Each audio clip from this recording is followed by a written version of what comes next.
Hey, good morning, everybody. My name is Karen Tucker, and I'm the CEO of the Churchill Club. Happy to welcome you, our members and guests. And I certainly want to also thank Fenwick for their generosity in opening their doors to us this morning. I'd also like to welcome our speakers. We have with us Sachin Agarwal, CEO of Posterous, Rob Haitani, Chief Product Officer at Vitamin D, David Helgason, CEO of Unity Technologies, Sidney Minassian, the CEO of Liaise, and Amita, CEO of Objective Marketer. And finally, of course, we have Guy Kawasaki, co-founder of Alltop. Thank you for joining us this morning.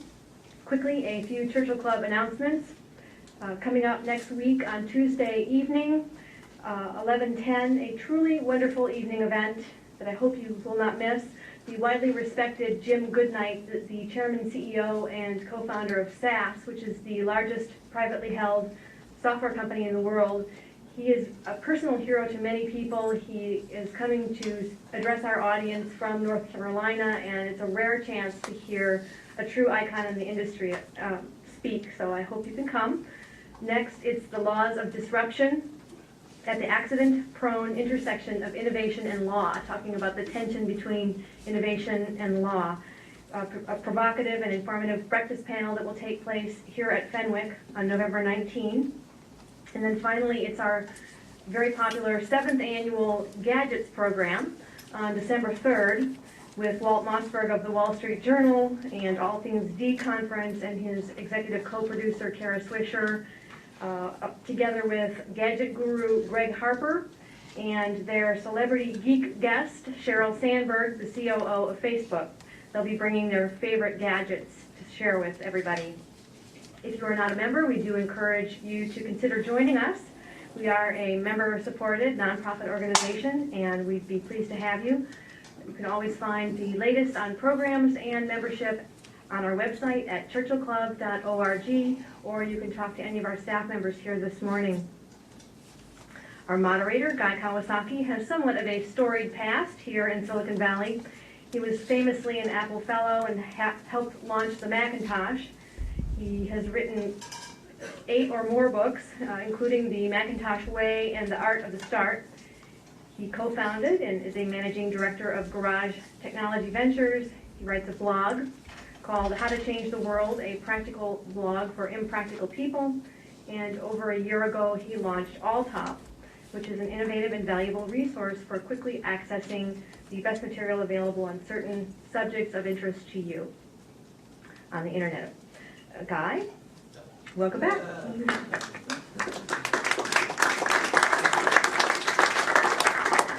Good morning. Good morning.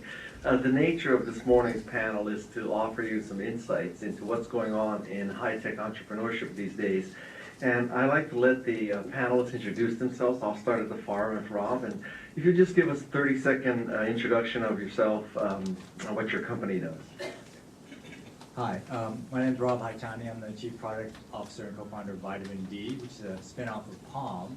And we developed an application that recognizes objects and videos for security monitoring that's based on a new form of intelligent computing. And that's what we do. Okay. Anita? Good morning. My name is Amita Paul. I'm founder, CEO of Objective Marketer.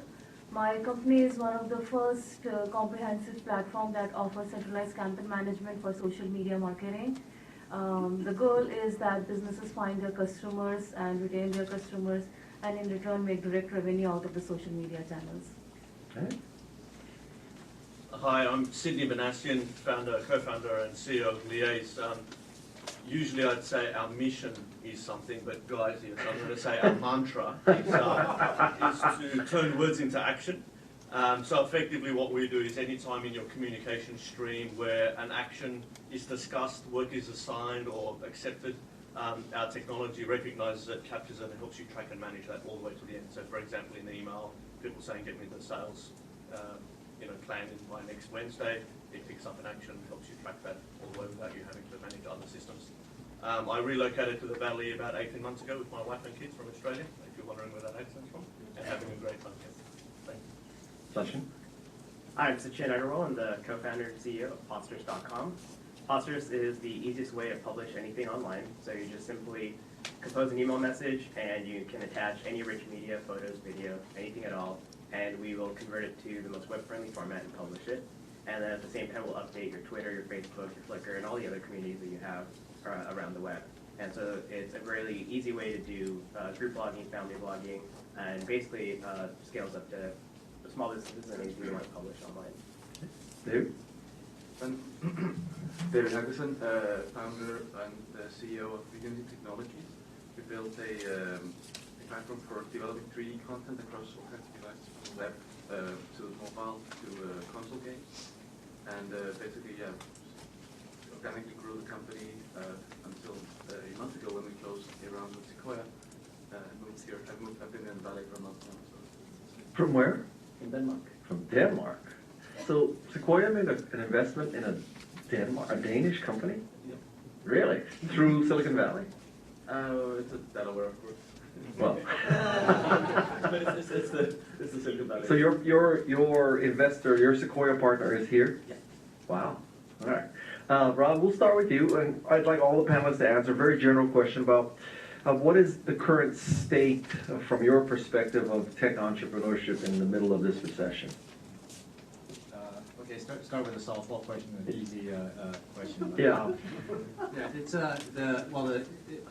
a financing perspective, the economic situation is obviously very challenging. I think finding a risk profile that people are willing to invest in, the bar is a lot higher or lower, however you want to look at it. So it's a challenge, and we are particularly challenging, and we're developing what we consider a disruptive technology, and by definition, you're going to have challenges with market, establishment of a market and the definition of your channels. We've been focused on trying to develop a product, and we're going to public beta very soon. So our focus has been on prove yourself as a product and focus on that. Okay, Amita? I have been so busy lately building the product and meeting with prospects and customers that I've really not realized how the economic scene is outside. and I mean, on the serious side, the space that I am in, social media, the good thing about it is that there's a lot of activity going on in this space, and there's a lot of visibility in what you are doing. This is my first venture with not really a lot of credible background that I have in starting a new company. I am already getting a lot of calls from Fortune 500 companies. So it's a good thing, but it's also a bad thing to be in this space because every other day you'll hear a new product coming in social media space. So to differentiate and to be ahead in this game is a little bit of a challenge. But my focus at this point in time is building the product, and that's what I'm doing. Okay, Sidney? So I think all good sort of businesses or inventions happen because someone redefined a problem somewhere, looked at the problem in a different way. And I think what the economy's done for us is actually redefine the rules or the boundaries of what, the operating rules. And so just looking at sort of colleagues and other people out there doing things or trying things, they're doing it on less money, they're doing it much quicker, there's a lot more focus on trying to get real customers quicker, or revenue quicker, God forbid revenue. So that's what sort of I've been seeing more of at a personal sort of at a networking level of what's going on. For us, we've also been very focused. We were in stealth mode, and we just launched last month at demo. So we sort of had a singular focus to get the product out, make a big splash at demo, and sort of move on from there. Okay, Sachin? So Posterous started last year in Y Combinator in the summer, and so it was interesting to see the batch of companies that started at the same time, so about 22 companies, and the different experiences that they had. What we sort of saw was that it's definitely a tougher economic situation now to raise money. So what stood out was, as Rob said, was to demonstrate the product and actually build it out and show value, and to solve a problem. And the companies that seemed to execute on that very well were able to raise money and despite the economic times. But the companies that were trying to do something that was a little bit more out of reach struggle a bit more. Okay, Dave? So we're slightly different in that we actually just built the company for 7 years and profitably and organically. So I mean we had this kind of 200% growth for 3 years. kept being profitable always. So it was kind of easy when we finally met the VCs. I mean, we were in Denmark, right? There's absolutely no capital. or the little capital there is incredibly dumb. Yeah. Unless you're doing a beer startup or something. Something like that. Yeah. Maybe in biotech they will sort of get Yeah. a little different now. So for us, when we finally met the VCs, it was kind of easy. I'm also co-founder of another company that just got some angel funding, so I'm maybe not representative in other problems. So what did you do for 7 years that you were able to bootstrap? Just lots of pasta, and well, we got the product out early, that is 4.5 years ago. Uh-huh. And nobody was really stupid enough to buy it back then, because it's a very complicated product. It's, the developers use it, so you put a lot of trust in this product. But a few people that were stupid enough, we managed to supported them and just sort of talked to them until they told their friends. Pretty old-fashioned, actually. Well, were you going through resellers or direct, or how did you do it? Direct from our website. Okay. We still do. Okay.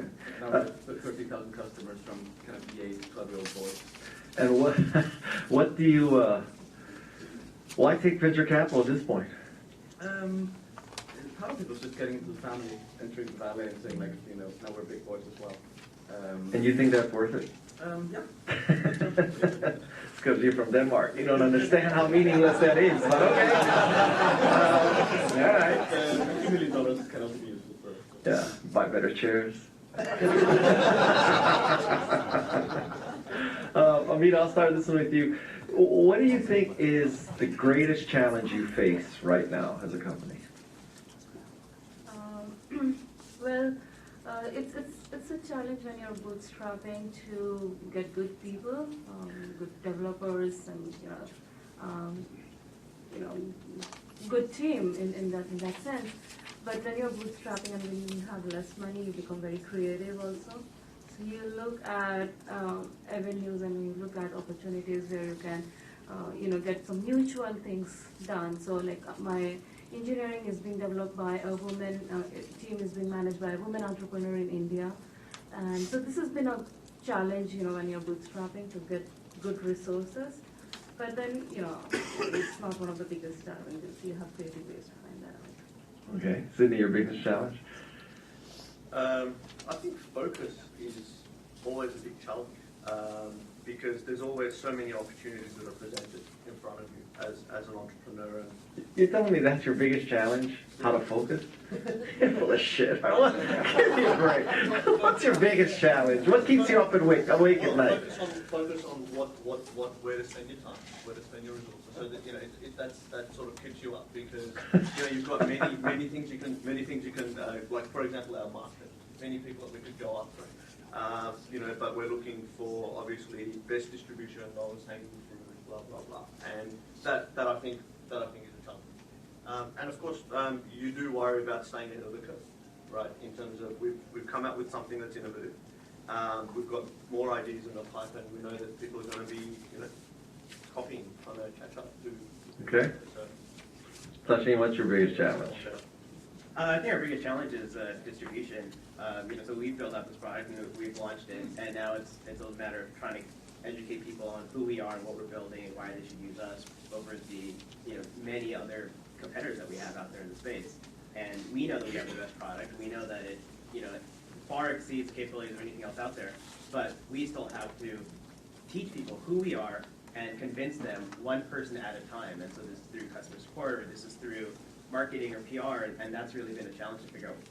It's like where do we allocate our resources? And any time I spend doing PR marketing or trying to get a biz dev deal, I'm not able to develop and improve on the product. And so it's struggling with that balance. So do you have any tips on what's particularly effective in increasing distribution and awareness for a product like yours? So one good and one bad. So a good thing is Twitter. And Twitter, I think is great, not necessarily in that I don't believe in companies that depend on Twitter, but I think Twitter is a great thing to use that resource as a way to get distribution, as a way of educating, as a way of becoming viral. So use them, but don't rely on them. A bad thing so far has been meetings. Anytime somebody emails you and says, I would love to use your product, let's meet, let's have coffee, No, it's a complete waste of time. Go back and code some more. And you're gonna get a lot more value out of that. How about panels? Okay, you know, I'm usually sleeping right now, so this is probably good use of my time. Okay. David? So I guess it's Adobe, Microsoft, and Google. I mean, they all have competing products. Yeah. I mean, we're way better. But actually convincing people that they should use our particular platform because there are implications about the future and people need us to stick around for a while. So we have to kind of convince them of that. I can guess how you sell against Microsoft. Tell me how you sell against Adobe and Google. So it's different. Like, I mean, Adobe has Flash, Mm-hmm. and I mean, we do 3D. They do 2 and sort of a little bit of 3D. Mm-hmm. So there, I mean, they have a 97% plugin penetration of the browser. They don't have icon support. We have both, and we have like 2% plugin penetration, which I actually think is pretty good. But convincing people that they should take that little pain and lose some customers on it if they can give them a better experience. Okay. One of the more Okay. We'll circle back to you, Rob. Your greatest challenge? Our biggest challenge right now is convincing potential funders, investors of market validation. As I mentioned, we're in a disruptive technology, so almost by definition, we believe we've made a breakthrough in an area where people spent millions of dollars and haven't succeeded. So you go to a meeting and they say, well, that market is not successful, no one succeeded there, there are no customers. Kind of reminds me a little bit of back in the Palm days. We were trying to, when I used to work in Palm, and we were trying to get funding for the Palm pilot, and people said, well, it's a failed market, and people spend millions of dollars, and there's no market there. So that's definitely a challenge. Okay. Sidney, I'll start with you now. I have a theory that right now, if you look at what an entrepreneur needs, almost everything is free. So with open source, the tools are free. With the recession and layoffs, people are free. With Facebook and MySpace. You think people are free? Yeah. You're full, no. Or cheap. Cheaper. So we got cheap people, we have free tools, marketing between Facebook, MySpace, and Twitter, perhaps an over-reliance, is free. Office space is cheaper. I mean, basically everything is much cheaper or free. Do you think that's all true? I mean, is it now possible to start a startup for less money and need venture capital less than ever? So that's sort of in line with what I was saying at the beginning, where I think the rules have been redefined. Mm-hmm. Someone's redefined the rules, and a lot of people are doing things a lot more cheaply. So I agree with that overall statement. I think good people are still not free. Like, I think if you want quality team members that are here, that will, so not outsourcing or offshoring, but they're here, they're part of the team, or building up your management story. And it also depends on what stage of your business you're at, right? So for us, like going from Series A now to Series B, people aren't free, people aren't cheap, lawyers aren't cheap. I think that. So I think that there's some things that can be done there. So yeah, I agree that there's a lot of things that are free and you can do it on a loan. And people were saying the other day the 2 mil is the new 10, or 2 is the new 10 type thing. You can get a lot more done. Okay. But people, I think, is you got to pay for quality people, because in this market especially, they're good at it. Okay, Sachin? Yeah, I completely agree with that. Everything is extremely cheap except for people. And so if you're 2 guys in a garage starting a software company, especially, it costs nothing now. Our server costs, our bill from Rackspace is pennies compared to probably what it was a few years ago. Posterous can only exist today, or it was the right place for us to be because of how cheap hosting is and how great the cloud is.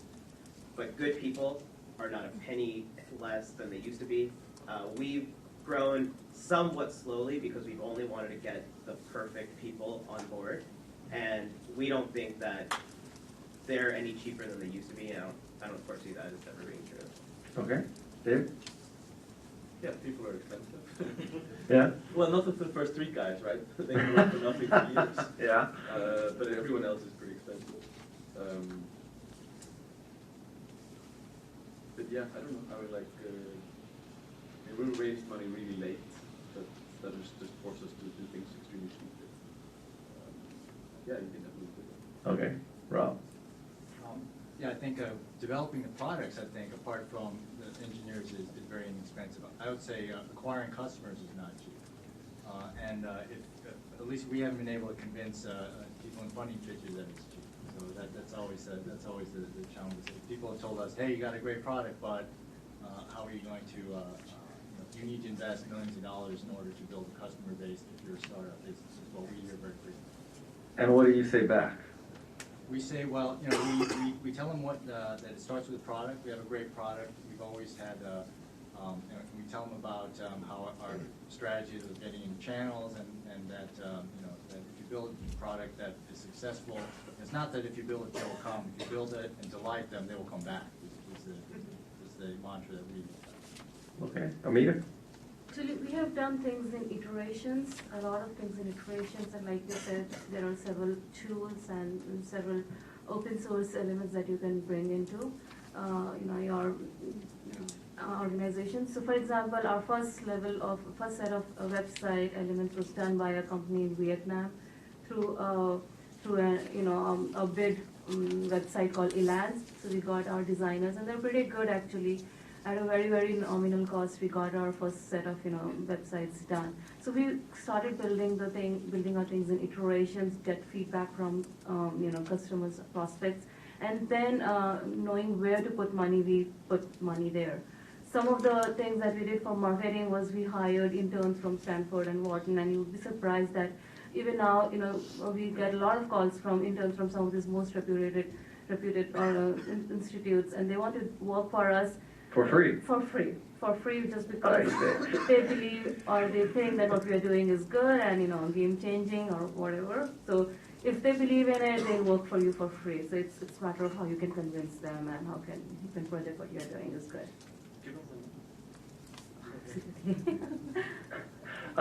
See, I'll start with you for this question. You alliterated to or referred to Twitter, but not an over-reliance on Twitter. So can you explain, assuming you had a zero marketing budget, which is kind of true for all of you, right, in a sense, how would you take a product to market? How would you introduce it, knowing all that you know now? So, yeah, I think using Twitter and Facebook and those different channels are great distribution tools. And no matter what product I come out with in the future, I'm always going to think about those social networks as a way of spreading the word and becoming viral. And I think that is pretty applicable to no matter what your product is. And it's sort of common when like share this, widgets, things like that. But I think that even tighter integration with those social networks will really help a product blossom and grow faster. But I do believe that that's what they should be used for. And so for Posterous, we always believe that our website is its own entity. It's your home on the web. It's your blog, and you just use those as ways to launch products and to get distribution. Okay, David? Zero marketing budget, what do you do? Probably the same as we did. We built a really nice product and put it out there and had people talking about it and sort of engaged with them, but didn't really, we didn't have a big voice ourselves. Mm-hmm. And we're a developer product, so we're speaking to developers, and developers, are very excited about their tools, and if they find something out, they'll talk about it and talk about it and talk about it. But specifically, how do you reach developers? From one website. Which website? Our website. Oh, but but how did they arrive there? From each other. Yeah, it's hard to explain. It's not really through sort of clear social networks. Facebook was sort of there, but we never used it, not even now. Uh-huh. There's a lot of sort of twittering going on, but we don't Twitter much ourselves. Well, somehow they had to find out. It's true. It's very different from consumer in the sense that they're much smaller networks. They talk to each other. So a lot of it actually you won't find on the web. It's actually like personal communications. So you will take a meeting unlike Sachin. We actually took all the meetings. And they weren't wasted time because we met the people, we looked them in the eye, and they had to believe that we actually meant this. Because it's not a software as a service little thing you buy from month to month. It's something you back your project or your company on. Okay. Rob? Zero marketing budget. Marketing, two things. One is PR is very big. Getting influence, you get a great review from Walt, that's gold. The other thing, Walt as in Mossberg? yeah, Walt Mossberg, yeah. Or David Pope. It starts, again, you have to have a great product to pull that off, right? So great review from an influential person in the analyst or person in the press. Did you get such a thing from Walt or David? I'm speaking more of, I guess, past experience. So we're Okay. just getting our product out right now, so hoping that we will get soon. And second being other people's money. And part of what we want to do is our product is a software security application. So we're trying to we're talking to camera vendors and try to work leverage them, work through their channels and help our product recommend their product. Okay, now when you say PR, are you talking $15,000 or $20,000 a month PR agency or PR you do yourself? What kind of PR? PR, you get your old buddy from Palm to help you cheat. PR.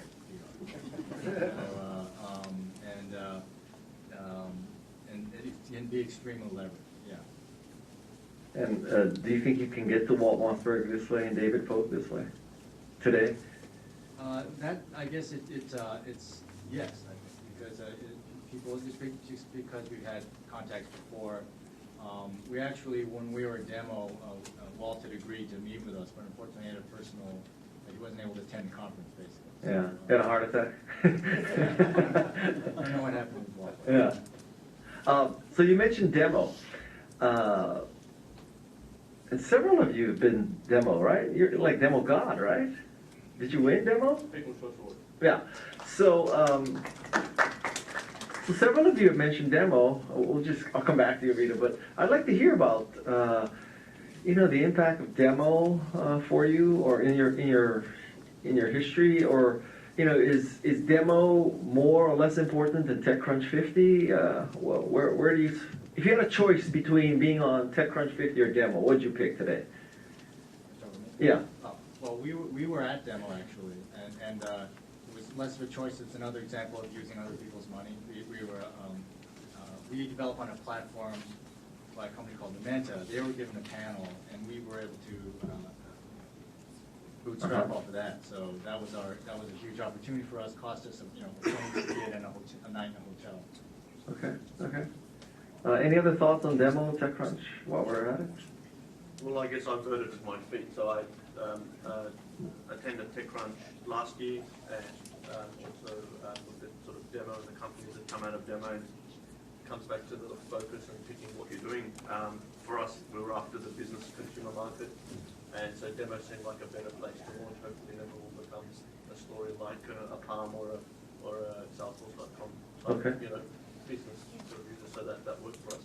Also, I think doing nothing works in isolation. For us, demo was only one part of our launch arsenal, but doing investor and we had a retained PR firm. So this is not my answer about doing it on zero budget. Yeah, I'm coming to that. It was of course so but we reached out to analysts and bloggers while we were in stealth mode beforehand. We built up our LinkedIn community, our Facebook community, and then we launched with Twitter, and so I think it all sort of helped to combine to build a sort of an awareness. So at the end, just push comes to shove, probably all in, it cost you $25,000-$30,000 to go to demo, right? Yeah. Was it worth it? Absolutely. Yeah. We walked over Even if you hadn't won the award? Advertising contract, so great ROI. Well, let's suppose you did not win the award, because the odds are 1 out of 100 you're going to win the award, right? Yeah, no, I mean, we for us it was really worth it. We got, and I'll do it again, even if we didn't do it. Again, given where we're at, the fact that we're funded, the fact that we had allocated to do this in the right way, I think if I was at a different stage, bootstrapping or whatever, I'd use blogs, I'd use Sachin service, I'd use Twitter, I could continue with the LinkedIn and Facebook communities, because you target where people already talk, and I think and then give them content so that they can retweet. Okay. With your wording. Okay. Amita, you with a zero marketing budget. Well, I'll get Guy Kawasaki on my board of advisors.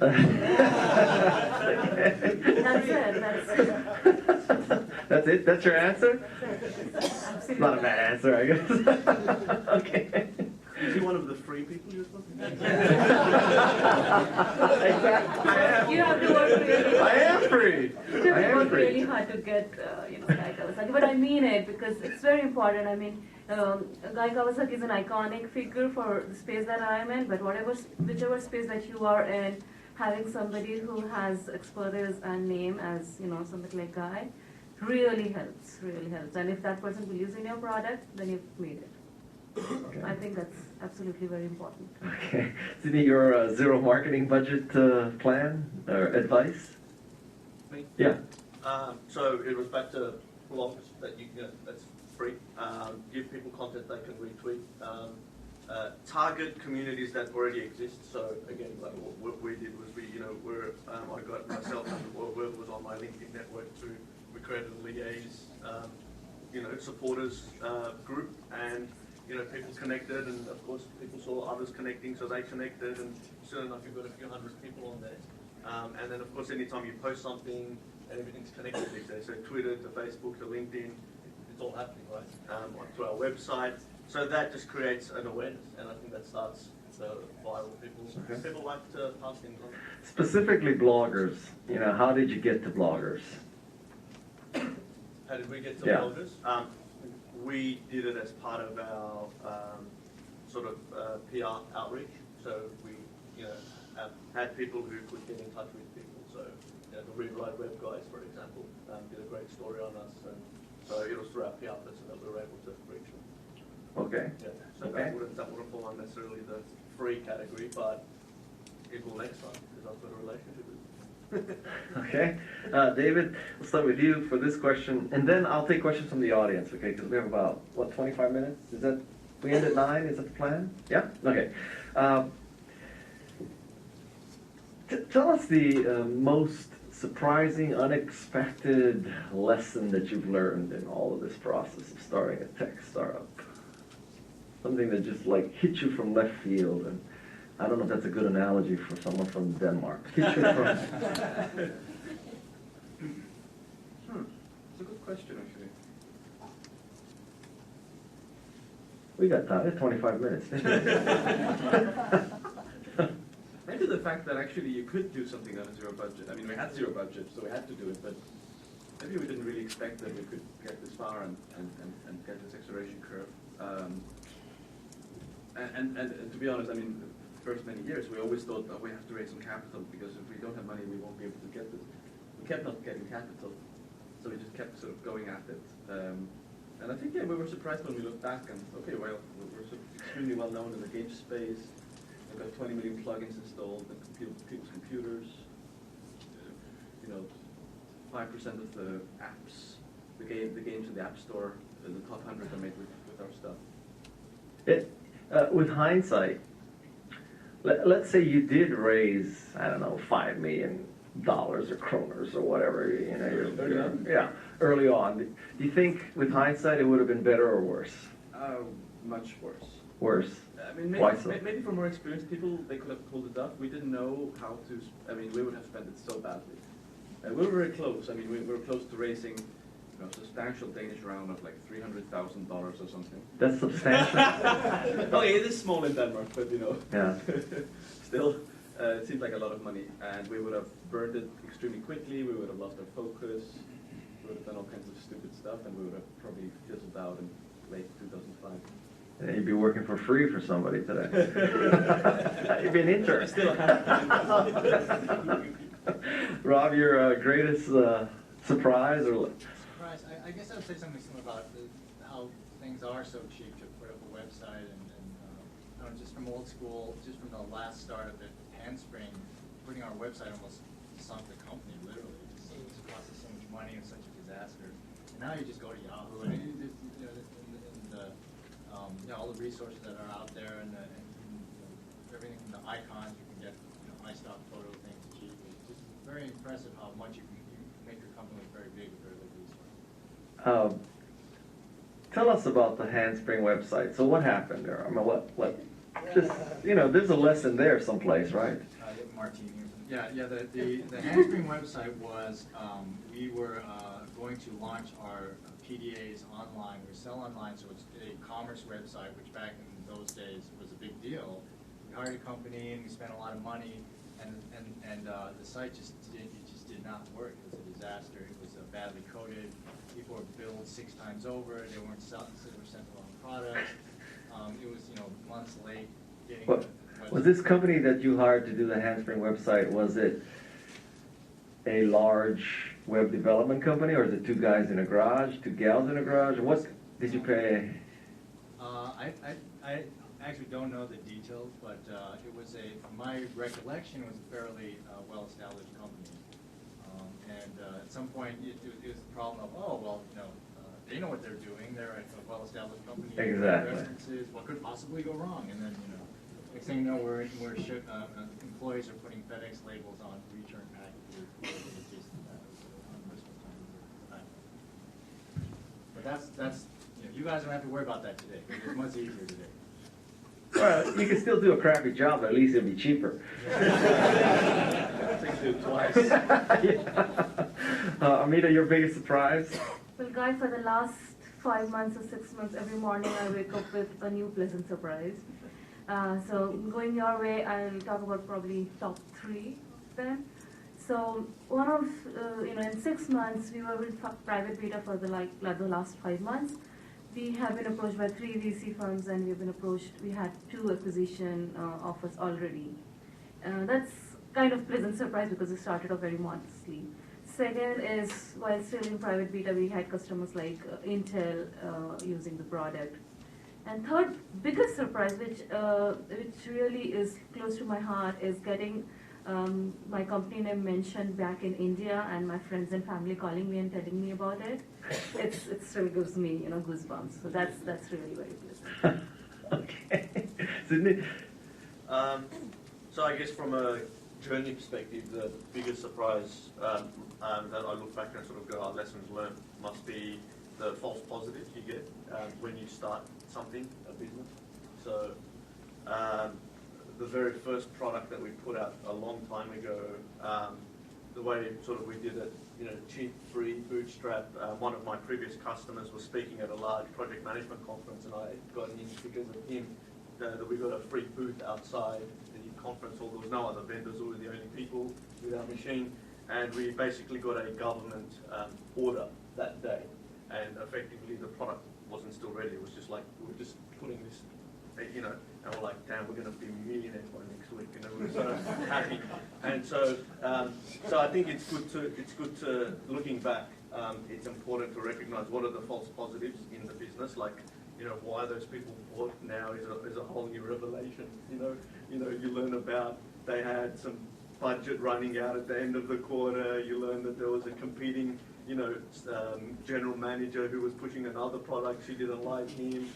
You learn all these things about, and so when you're first entering the market and you don't know these things, and you think, oh, they love the product. So and so government has bought my product, and So I think looking out for the false positives is an important aspect that to drive. How long have you lived in Silicon Valley now? About 18 months. 18 months.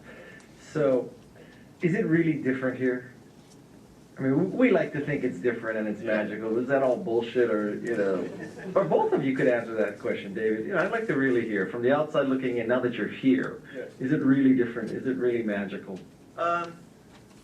It's beautiful. No, it is different. It's different because it's just an ecosystem that you can't replicate. So for us, we did backflips to be able to raise angel money in Australia. It's just literally unheard of.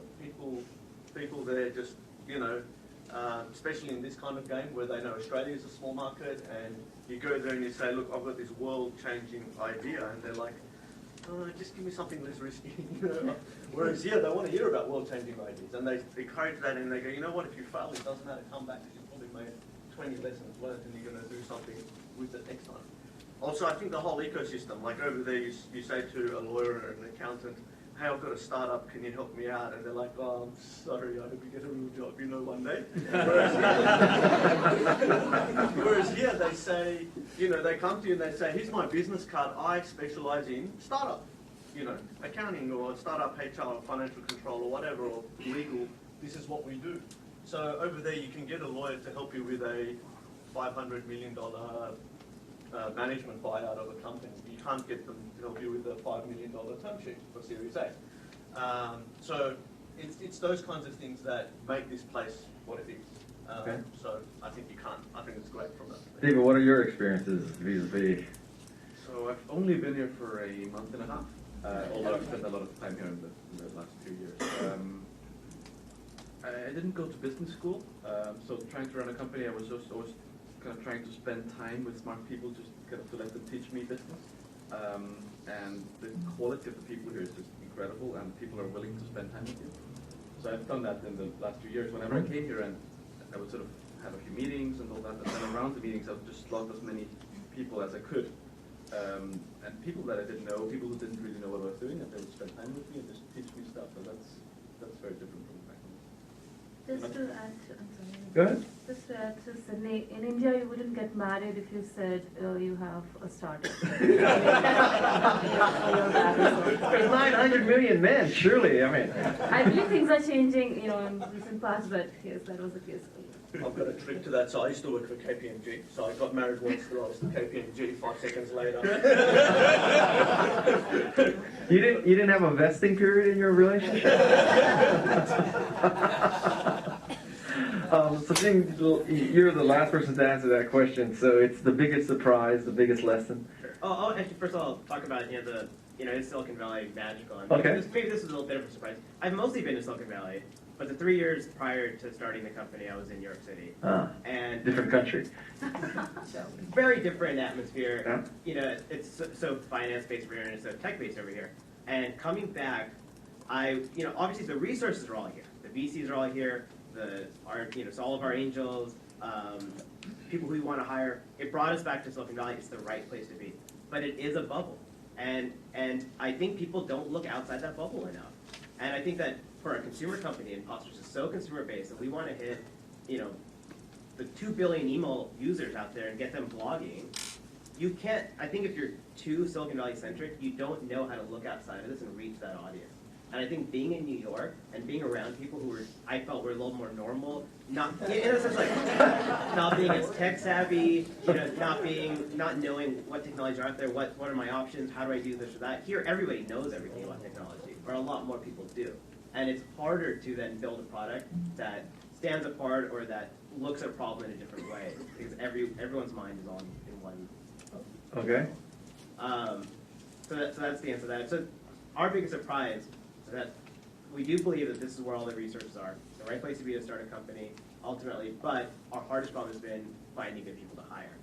And we've actually had, we were slow to hire, we did a bunch of contractors, but we had some really crazy experiences with them. I mean, we would get people on board, they would interview well, seem like the smartest people in the world, they'd all these open source projects for this and that, and you're like, this guy's gonna be awesome. He's gonna start cranking code and just do all this great work for us. Nothing. The guy goes silent, he disappears. One guy stopped accepting emails, and his email would auto-respond, you can catch me on IRC anytime you want here. And it's like, IRC, I need to call you, or I need to email you.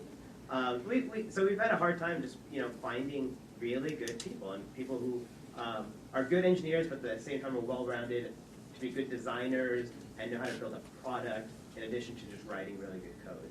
And so it's just been a real So with all this frustration of finding people, have you found any good sources? Craigslist a source? I mean, what would your advice be today?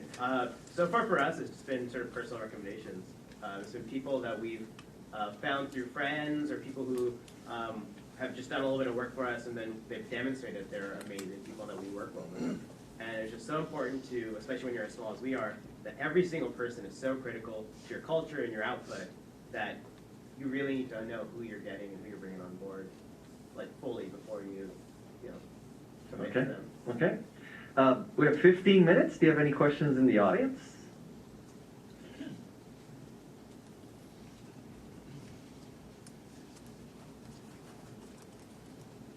I was very interested about the comments on using Twitter for outbound marketing, and could whoever spoke about that elaborate more about how you go about finding people that are interested in hearing your 140-character tweets, and what exactly you're saying to them, and why is this so important?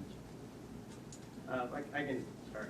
Well, so it's not necessarily us tweeting to get people to know about us, because if we tweet, nobody's listening on the other end. So it's about integrating Twitter into our product so that when our users are using it, they tweet and they want their content to go viral. They want, so they're educating their viewers, their readers about us, and that's helped us a lot. We also monitor Twitter constantly for feedback. We read every single tweet that has the word Posterous in it, and we respond to every question, we answer every concern, we fix every problem that we see. And that's great, because then that person's going to tweet again and say, Posterous is great, they fixed my issue, they did this or whatever. And Twitter's also been great for the reviews that we get. So if we get a review on TechCrunch, Matchable, we've built relationships with all these guys. They write a review, it goes out on Twitter, it spreads from there. And so it's more of an idea of just embracing Twitter's community to educate people about who you are. Can I take on that? So Twitter can be an excellent outbound marketing platform if you can identify your influencers and amplifiers from that channel, because it has a great potential for viral effects. So if there are a few hubs and there are a few people out there on Twitter, if they can catch on your message, and if it spreads like from one person to the other, and it expands by the number of followers they have, the impact could be really very huge. So it's essentially optimizing with the message that you send out, the time when you send out the message. It's pretty much like a television channel where there are a few news messages coming up every now and then, and what is that best time? What is that prime time when most of your audience and most of the people you want to reach out to are present there? So kind of constantly monitoring how a trend of how your messages are being received by the audience on Twitter. So several things come into play. When you send out a message, who is receiving it?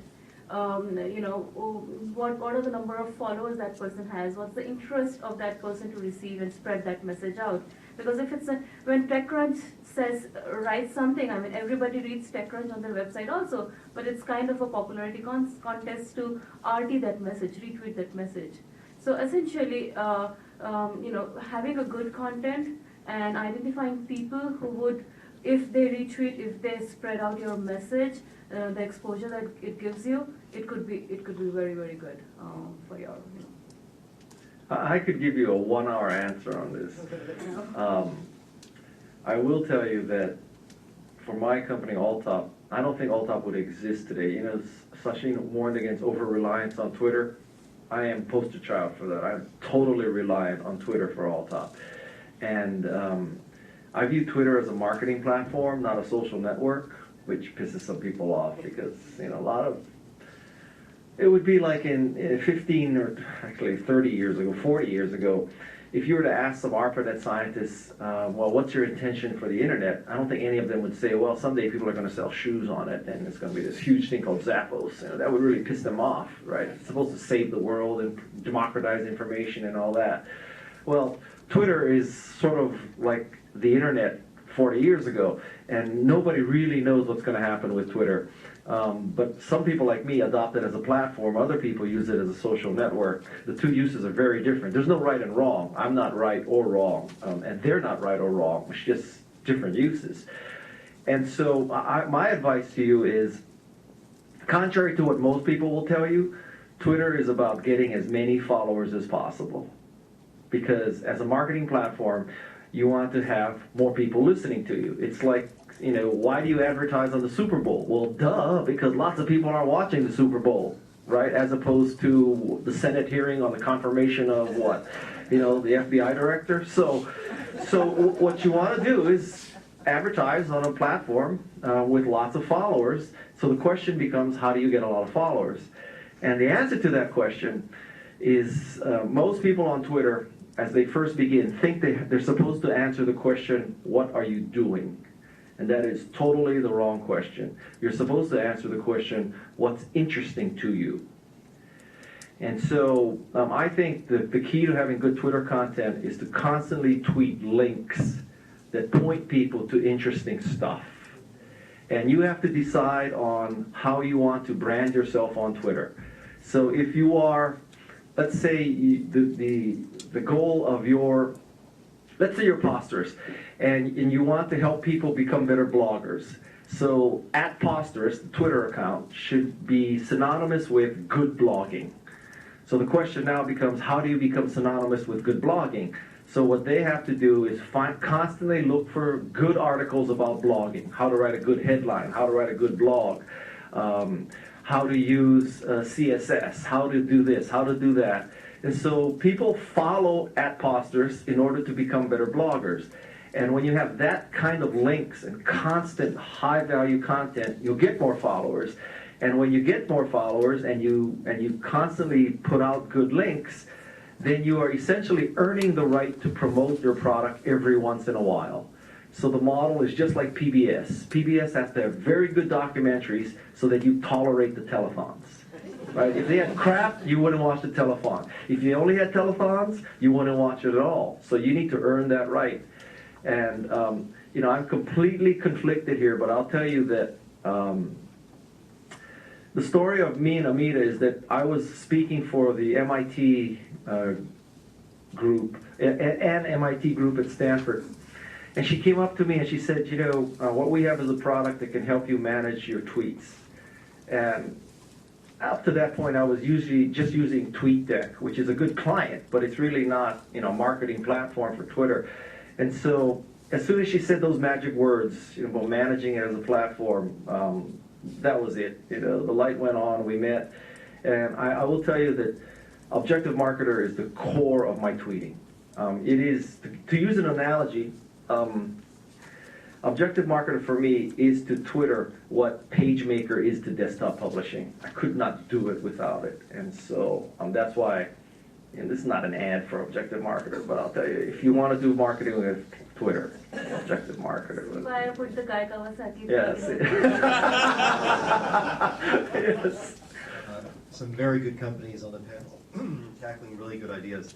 I want to ask all of you, and Guy as well, if you, with hindsight right now, look back on your businesses from the beginning, what, if anything, you would have done differently with hindsight? Okay. Who wants to take the sword first? Well, I'll go, given okay. No, I was just going to say I would have tried to predict the cratering of the economy better, but other than that, that's a meaningful answer, so go ahead. So I think two things. One is I would have gotten, like I always talk about getting product to market quickly and working with real customers and whatever. So I would have focused in on the real pain points and not the false positives. I think I would have done that quicker. And I think just after you do a few rounds of sort of raising both private money and, you know, I've done one round of, you know, VC money, you sort of learn that actually you probably left some money at the table, or you could have done things a little bit differently. And so I probably would have pushed on a lot more with private money if I had to raise money again. I'd push my business as far as I could more further with private money before entertaining VC money. So. Okay. For me, there hasn't been any shock as yet. So, I mean, no false positives in that sense. But what I see with the product that we have is it's slightly ahead of time, and Twitter has a lot of, connotations. Many people see Twitter or Facebook as, you know, in many different ways. So one of the most important things would be to educate, market, and educate people, because it's still meant for power users and still meant for companies that have understood the business aspect of Twitter and having understood Twitter as a mainstream marketing channel. So if I were to spend more time on, it would be more on developing the market and educating, doing some white papers or maybe writing more articles and spending more time on talking with prospects and talking with people about the business aspects of those channels. I might, yeah. I think I would have spent much less time worrying about sort of doing things like you're supposed to do it. And we always had this mantra that, you know, somebody clever, I don't remember who said that, I mean, companies always end up doing what they're good at instead of what they're supposed to be doing. So we had this kind of masochistic urge to do what we're supposed to be doing instead of what we were good at. So we should do marketing. So we figured out like, okay, how to do marketing, and we had no idea. So finally we just did the product, which was the right thing. But in the meantime, we had worried a lot. We had wasted our efforts, trying to figure this other stuff out. So actually, just ignore the stuff you're not good at, and just do something really, really well, which in our case was the product. Okay, Sachin? I don't know. I think would have grown the team out a little bit faster, but other than that, we're really sticking to the product that we had, the day that we quit our jobs, and we're really happy with it. We're building what we want, and I think that's been our focus, is solve our problems, and that's what we think that a lot of people do. Okay. I guess I should answer that question too, huh? So, looking back, I should have stayed at Apple. Because I started at Apple in 1983. I had 12,200 shares options. If I had stayed at Apple till today, I would own the San Jose Sharks. I would, I kind of blew it there. I just, the pull of entrepreneurship was just so strong. Then I returned to Apple. Even if I had stayed the second time, I would have owned the San Jose Sharks. Today, you can barely buy a jersey. So yeah, I sometimes have nightmares about that. If I had stayed at Apple, I'd be really, really rich today. I wouldn't be moderating panels on weekdays in the morning. It would be. Of course, I'd be an asshole, but that could be that I'm an asshole anyway, so maybe that's not that different, but that's my answer, yeah. Okay, thanks. My name is John Reno from Redspin. I wanted to ask, or get back to the topic about, should you take investors' money or not? And, we've been bootstrapping it for 4 years now. And so, that's made us really disciplined. But now investors and VCs are reaching out to us, and we're really sort of faced with this dilemma of, do we take the money and dilute ourselves and do speed things up quite a bit and get to a much broader marketplace more quickly? Or do we just keep with our, the discipline that we've had and sort of forego some of the dreams because we just can't fund it that quickly from, our revenues? So I guess I'd like the panel's perspective of, what your experience has been and why, if you did invest, why did you sort of take that leap and what have you gotten out of it? Okay. Just for clarification, you said dilute yourself, not delude yourselves. You might get a little both. Yeah, just for clarification, yeah. So, let's talk about that. Well, we just had to make that decision, and it was really hard. So for us, the main reason not to take money, in our view, was actually that we could use this stock to get really, really good people. And there's a lot of really good people we could have gotten for those, whatever. But in the end, we felt we were going on to being a platform, and you had to have this kind of social proof. Plus, the money can actually be applied. But we waited really long. Okay, anything else? Well, it's a matter of whether you want to be the king or whether you want to be rich. So if you want to stay the king, don't take money. But if you want to become rich, maybe take money and get more customers and expand your business. For us, it's too early. We want to build a product. We already have some paying customers, so it's paying my bills so far. But when we do decide to expand and when we have a better valuations, when we can get the money pretty much in good terms, in our favor, we would actually go for that. But so far, for a particular point of time, bootstrapping is better than getting an early VC money. That's what I believe. Okay. Well, come on, Well, Sidney. there you went. Okay, so I Look, I think there is no right or wrong answer in terms of should you take money, should you not take money. I think every circumstance is different, so there's no don't take money, warning. I think take money if you need to take money. It just depends what you're looking for, and I sort of referred to this before where I was saying from lessons learned, I'd probably take more angel money and try to push that as far as I could if I was to take money again. Before doing VC money, but that's not to say I wouldn't do VC money. It just means use what you can at different stages because you get different. There's a different dynamic to the business, different expectations. But it really depends what your goals are. If you want to get out there and hire a lot of people and offer them something attractive and break into new markets or have distribution in places. You can do free marketing on Twitter, but not everything's free, right? So you just need the money to propel yourself. So I'd say do it, but be careful. Not all money is good money. It's like a relationship. It's like a marriage. And this is where things are destroyed. Is that take some time to know these people. So it's not just good enough that VCs are approaching you.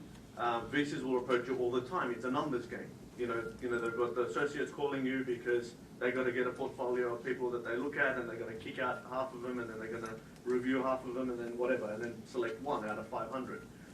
So it's you have to do the same due diligence on them. Who are they? What's their dynamic? How do they work? Why are they interested in you? Is it because they just heard about you, or is it because they care about the space? What kind of value add do they bring? And is it yes, we have networks and relationships. Call one of their portfolio company CEOs. What is their value add? How many referrals have they made? Who have they introduced? What kind of deals have they brought for you? What kind of and it's also a two-way responsibility. I also don't buy it when people go, my VC adds no value to me. I say, well, you don't ask for it. You turn up to a board meeting, they ask you for progress, you ask them for their progress. I've asked for this, where is it, type thing. And so it's a two-way street. So I think it is very much a relationship issue and a business goal issue as opposed to a black or white. Do I take money? Do I not take money? Okay, so you haven't taken any venture capital yet, so why? After we launched, we did an angel round, and we didn't think we needed millions of dollars to continue to build up the product. We wanted to keep it lean and just finish the product to a state where we are now. And now we're sort of at that point where we're trying to figure out what is our next step, and is it to raise a big round. So the way we see it is, it makes sense to raise money as long as you have a really good plan for how that money is going to get used. Don't just automatically be like, oh, okay, I'm at this, I'm a 2-year-old company, I'm going to go do that VC round as everyone's doing, 3-on-9 now or 5-on whatever. It's like, what do you need to get to where you want to be? And then use that to decide how much money you're going to take and go from there. And I think once you figure that out and you have these goals, then don't worry about the dilution. You shouldn't, at some point I think you stop thinking about your company in terms of the percent of the company that you own, and you start thinking of it as, this is the exit that I think we might have, or this is where I want to be, and now what does that mean to me in dollars, and am I happy, or maybe it's not dollars, maybe it's just where the company is, but am I happy with where I'm going to take the company based on that, and the percentages start to mean less to you. I would say that, you mentioned dilution as opposed to delusion. Specifically, a dilution should be one of the least factors that you're concerned about, because at the end of the day, 5 years from now, you'll look back and you'll say, I either made more money than I ever thought I would, or I lost everything. It's going to be a 0 or a 1. There's no, if I only had 6.6% of the company, I would be happy, but I had 4.2% because I was diluted. That's not going to be the discussion. You're either really rich or you're gone. It's very simple. And so dilution is not the issue. The issue is the pain in the ass, the board meetings, the idiots who are, look up from their BlackBerries every 15 minutes in a board meeting and spout out, oh yeah, I can hook you up here, and then go back to their BlackBerries. I mean, it's those kinds of issues. It's not dilution per se. That's the downside negative for you. So I know we're 6 minutes over, so you want me to end, huh? Yeah, it's like, yeah. So I hope that you've learned a few things about tech entrepreneurship, the current state of tech entrepreneurship right now. And all of us will be hanging around. Some of us will even give you Twitter lessons, right? And I'd like you to join me. Well, first of all, thank you for attending this session, but also, more importantly, to perhaps the panelists, would you please thank the panelists?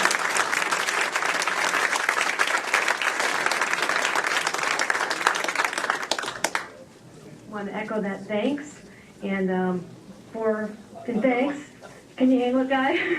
And thanks for your appearance this morning. We'd like to present you with a Churchill Club T-shirt. You've earned it. Please wear it in good health. And I want to thank Fenwick again, and all of you for coming. Have a wonderful day. Thank you.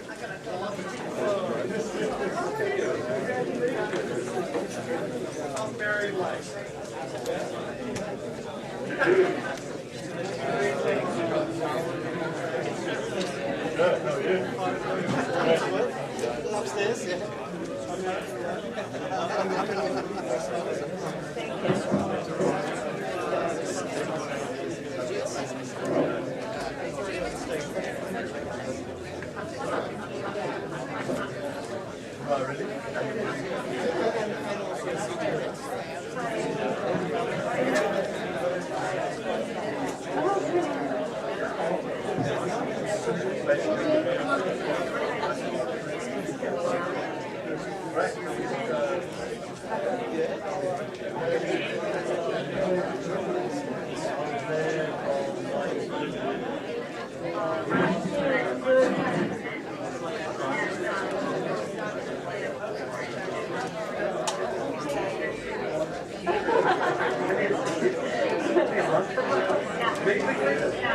Wow. You said one day of the week.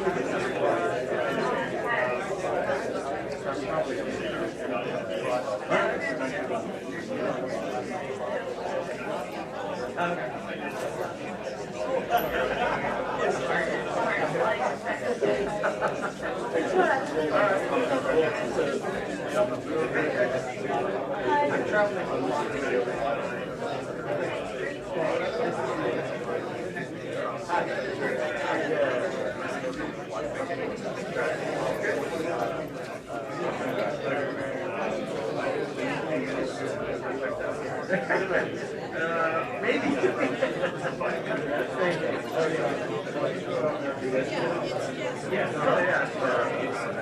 Yeah, we don't want to like keep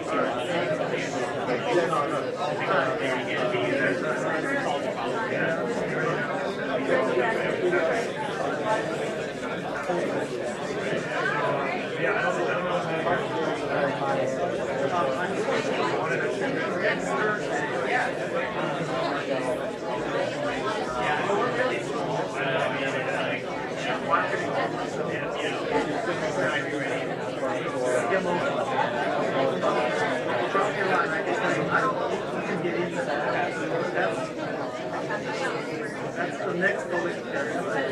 Thank you.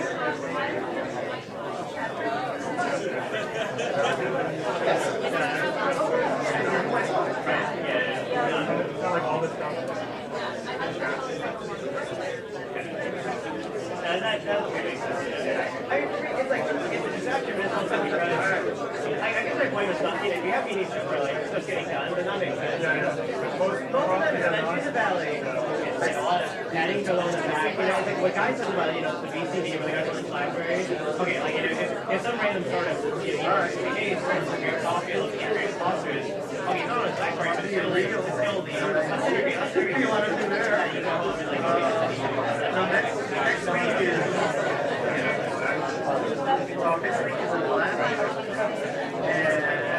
and we have our team that follow one San Francisco on Sunday. the date out there, and you know that's like huge speed.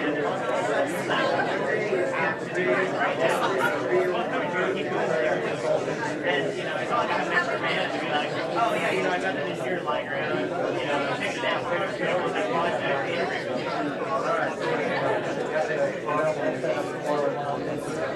but yeah, I mean, I think we'll get to that point where meetings will become higher value, we will get stuff out of them, and it'll be more interesting. No, you gotta do the right person. Yeah, you gotta have some people who want to take it. Yeah. Yeah.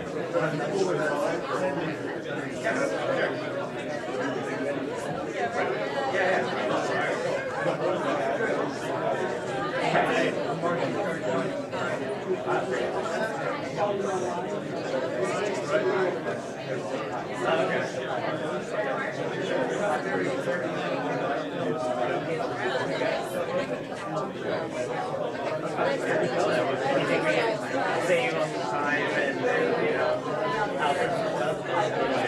Like right now, like half my day goes to legal, accounting, paperwork, bills, like health insurance. Yeah, the more of that I can output. Yeah, right. Yeah, right. Yeah, that's a big one. Right, sounds good.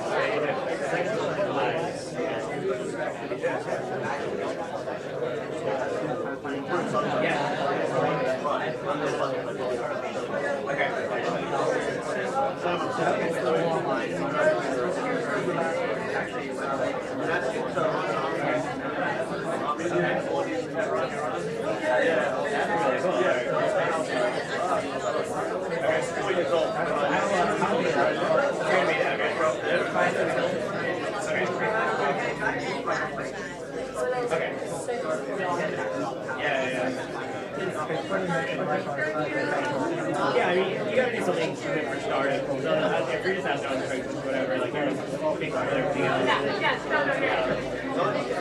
Right.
Yeah, I mean, that's what we do. We've been seeing a lot of we need help cultivating and then distributing analysts and all these things.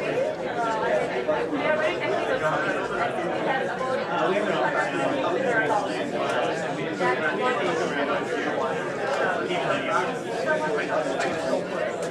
They have their own network, their own employees, they're like the smallest, right? They spend putting and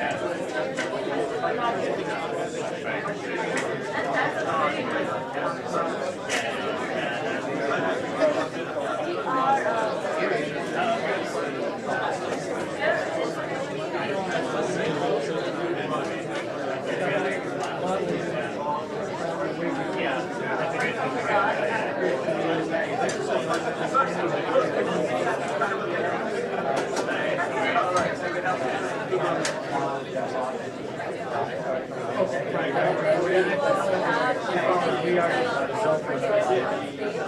And having them work with us develop process.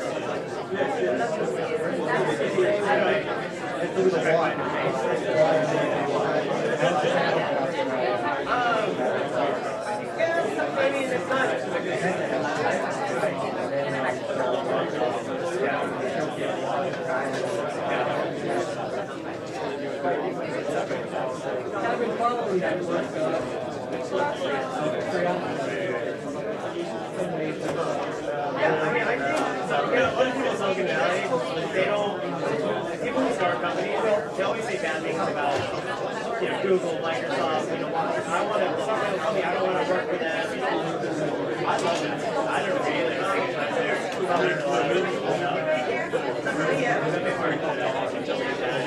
And you give up, you give a lot of your free time, you give up your salary, you give up your benefits.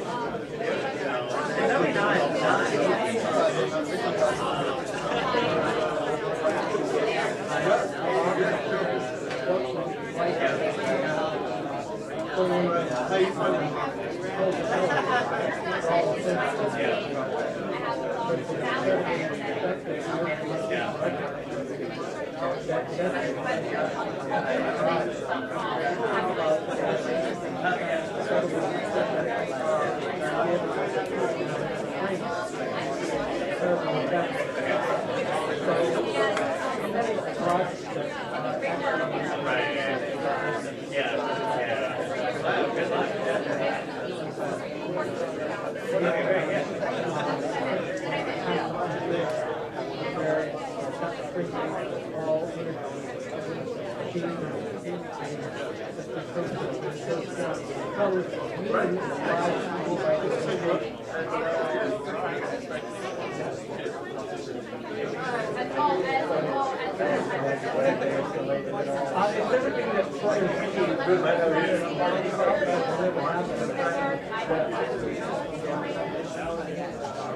Right.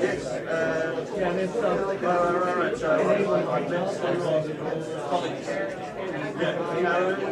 like a minute, we've been trying to pick up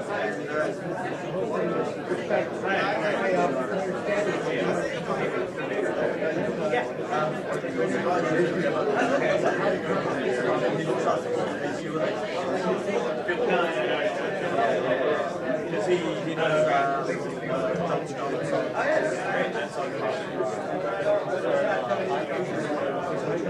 yeah, thank you, I appreciate it.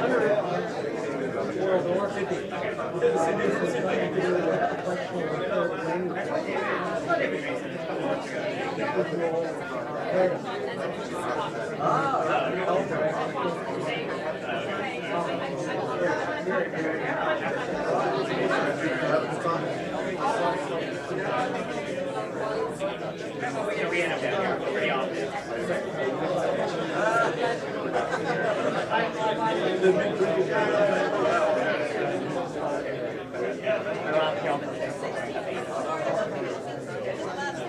What do you know? You have heard about us. We've been back for a long time.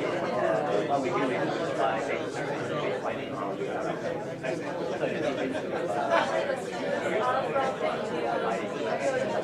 well, not a lot of like taking Swift Network and being on it great place, you like finding new stuff based on it. They find you provide value. So you can based on that.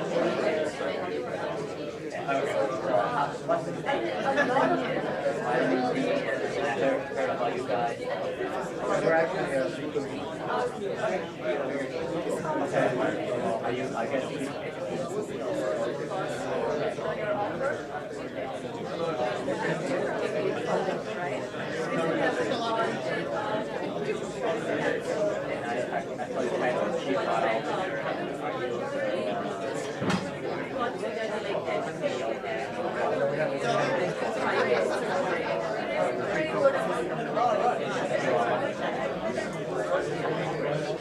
my car and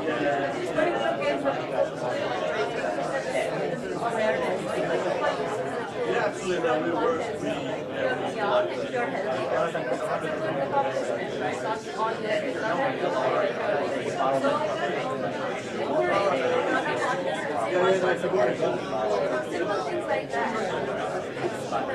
What we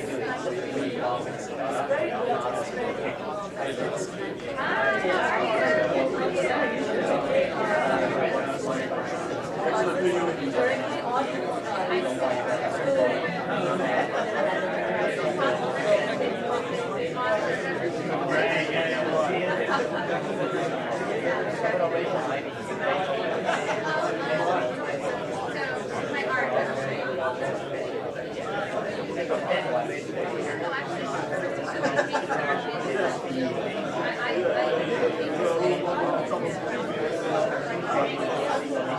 we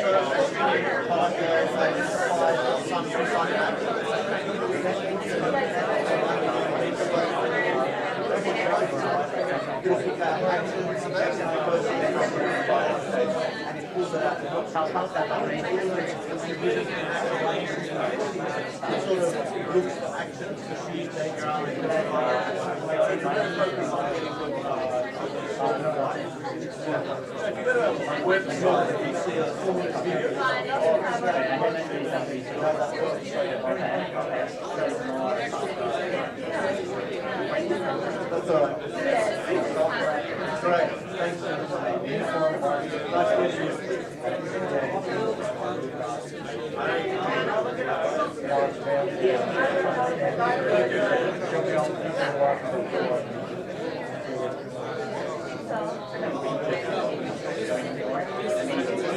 You guys are not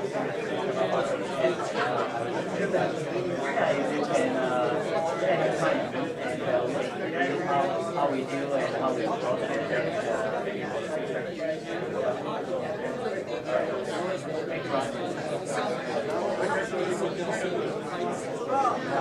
Thank you for being on the panel. Question for you. On your video,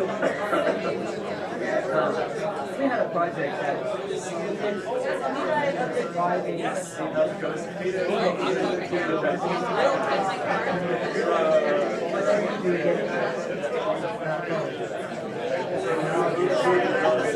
I figured what was listening and based on a pattern. So you basically start putting in hierarchies that's the business pattern.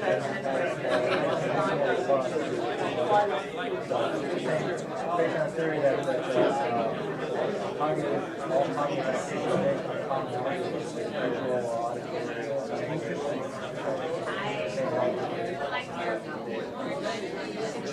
because we were working on a project actually and over the past, say, year, I've come across many companies that are doing a lot of different things with video. Everything from transcribing it, compressing it, especially with security, right? If you look at the patterns, you also want to get rid of all the blind spots, right? There's nothing interesting, right? Compressing, of course, they also get into hardware and how do you manage the life cycle of your video. There's a whole bunch of things happening with video, right? So what you do is just simply looking for visual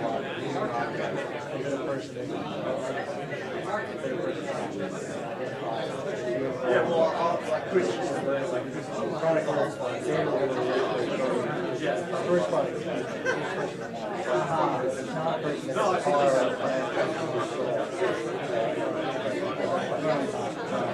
I'm not working. I don't have to choose to more small business. As a marketer, it's very confident. Sure. CIA. I don't know. I was looking at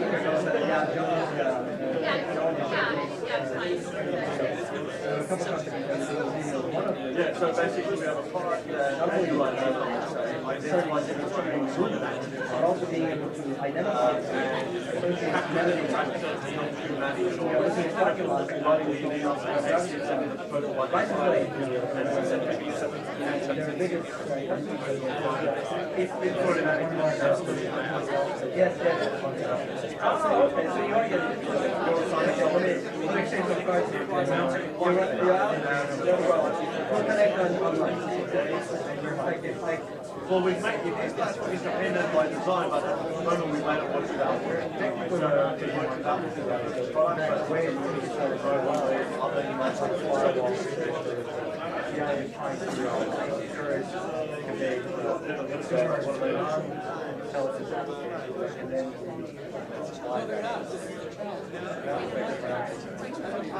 that's it. That's it. I got to pay my employees and. So they're a max. More about this point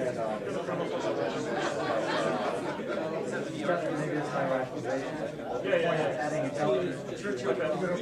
So it's similar type of maybe it's similar type of problem.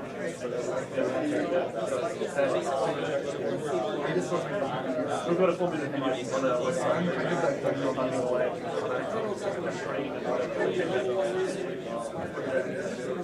Yeah, so at the moment it's Moderator and Waste is Moderator. But yeah, we like the sense and starting from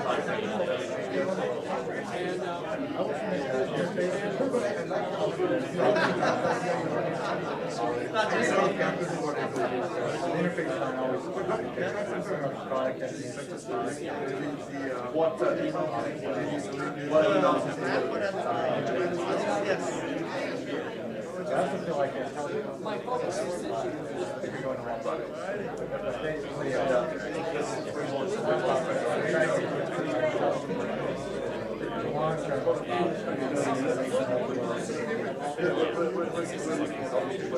that's kind of like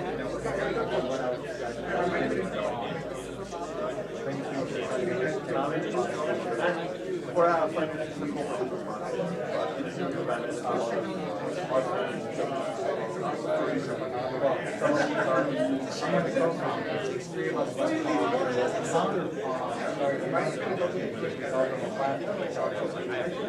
so we knew about that we were calm, so you let that company, you let calm develop that. So it's sort of intensive. It's actually a general intelligence part of the group.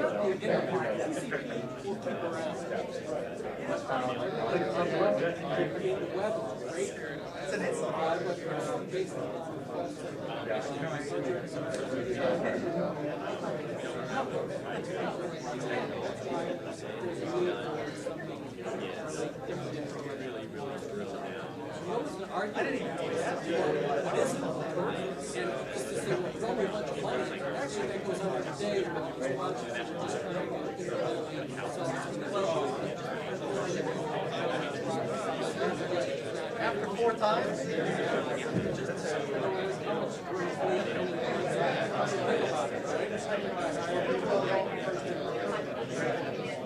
Sharing your experience.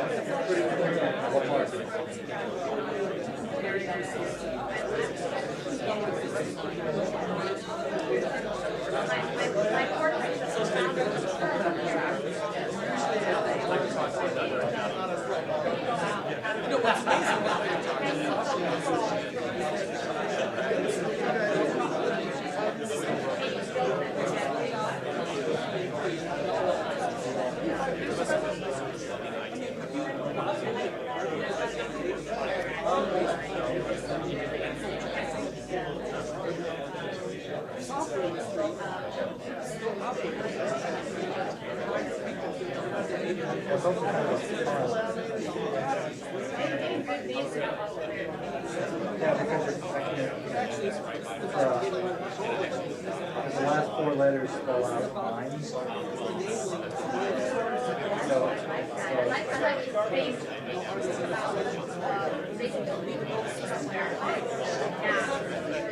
Occupation, it's a job skill.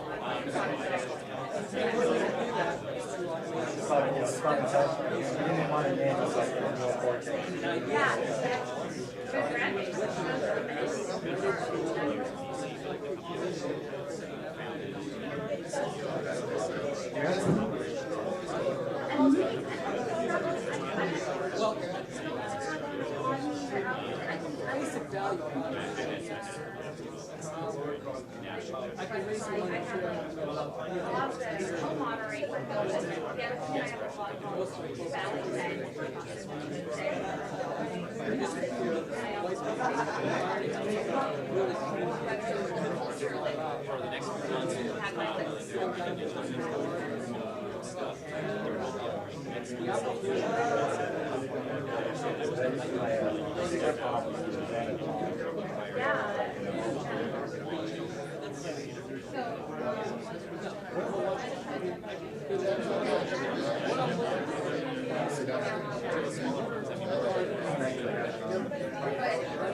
Right, I have right now. I'm taking more email. This email address. My regular.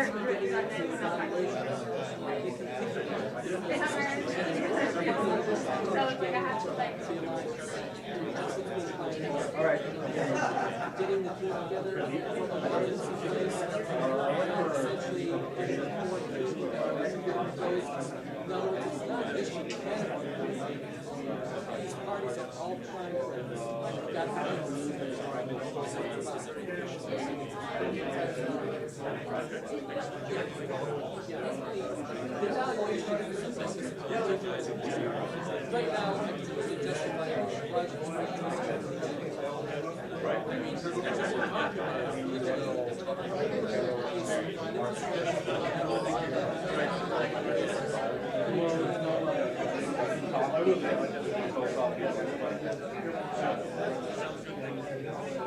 So yes, if you believe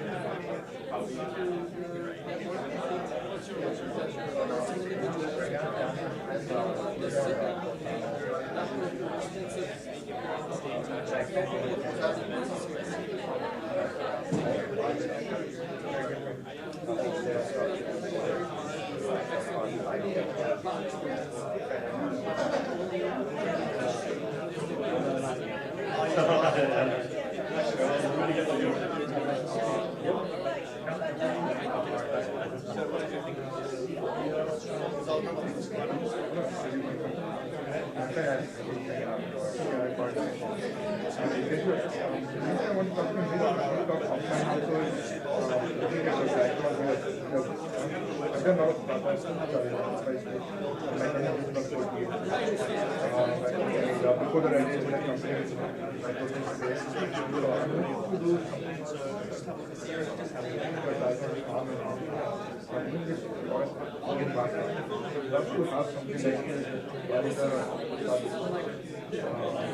And my approach is always different. We are opposite of some of you. I take high capital basis, $1 million. But I do a big target, $200 million. But I'm interested in talking more about consumer devices. For Indian market, Indian home entertainment. Because you've been in the space, you can have advice me. Yeah, I'd be happy to talk now. I'm very overcommitted now. If there's anything, I mean, if you can help me, give me an advisory board member or anything, I'm not sure. It's up to you. Love to keep your brains once in a while. You know, to be honest, I don't know if I could. I guess I'd like you to know a little more. No, I mean, I have no idea yet. It's fine. I mean, I think it's good idea. Oh, I see. Okay. Just starting now, thinking something, but wanted to find out more about 2011 and I want to. Okay, sure. What's your email? What?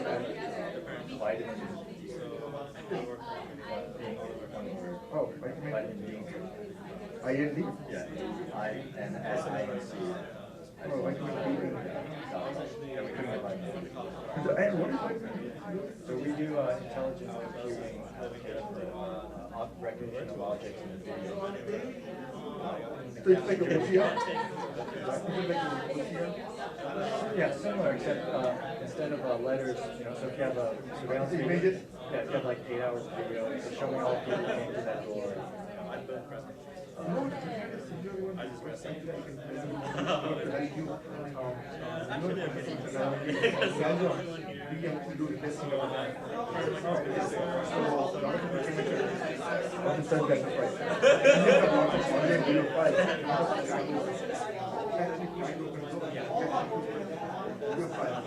So